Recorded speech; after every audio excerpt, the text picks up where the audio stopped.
Se on hyvä. Tää liian pitkällä. Ei se on ihan ok. Hyvä kotoutta. Ja voit heittää tänne suuntaan 15 minuuttia. Joo, mä oon kohta tuolla.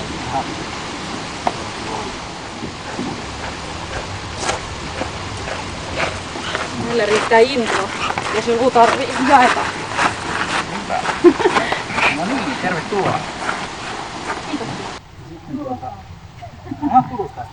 Tosiaan niin nyt tässä ensimmäiseksi tehdään tosiaan nämä vesityöt sillä tavalla, että ensin tuohon tulee lyhytkeistä veteen. Ja tuolta tulee sitten sen jälkeen, kun toi on noudettu, niin tulee sitten veneessä heikko. Se tavasti tulee oikealle puolelle, eli puolta. Ja tähän ensimmäiseen ei tule laukaus, mutta toiseen tulee. Ja sä voit aina sillä tavalla päästää koiran, että siinä vaiheessa, kun lintu on tippunut veteen, niin odotat sellaisen sekunnin ja sen jälkeen sä voit ihan omaa tahtoa päästää koiran. Että ei tarvitse odottaa muuta. Ja varaudut siihen, että tuo ranta on aika loiva sillä tavalla, että se aiheuttaa varsinkin palautuksessa sitä, että kun jalat ottaa kohtaan, niin se helposti lintu liikkuu siinä vaiheessa. Mutta että taipparissahan riittää se, että saa sen riistan sieltä, että se ei tarvitse tulla. Ei kannata kauheasti ylimääräisiä ohjelmanumeroita tehdä, vaan että siinä vaiheessa, jos se tulee tuohon ottaa veteen, niin ottaa sen sieltä veden ja ottaa ja pitää koiraan ja kun on valmis, niin voit sitten aina näyttää ensin heittäjälle, että olet valmis, sen jälkeen ampujalle, että olet valmis. Nyt on tää sitten riittää ja Ase napsauttaa 3-5 kertaa tyhjää ensin ennen kuin se laukee. Niin ei kannata napsautusten perusteella lähteä, vaan siellä on ihan patrona, joka ampuu.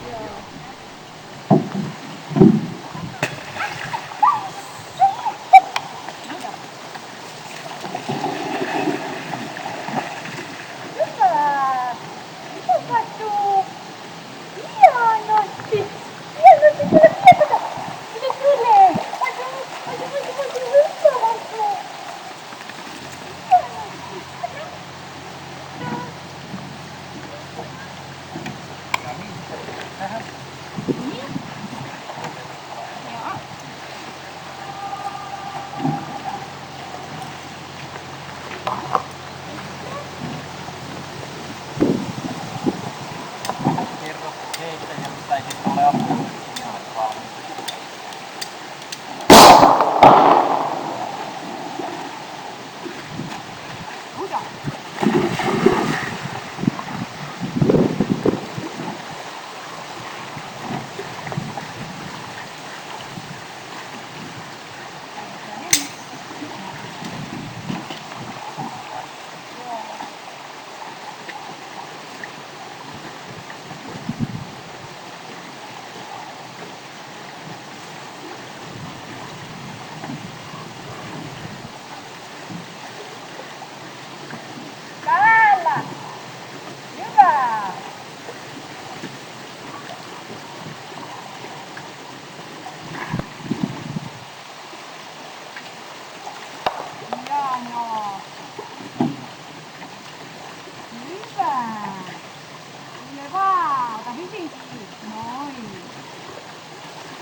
Se koira niin ihan suoraankin pääsee, jos se haluaisi, mutta aika suuri osa koirista menee pikkasen sivuun.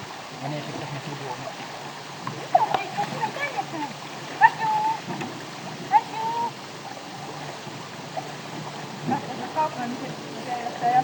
Tää on lähempänä rannassa.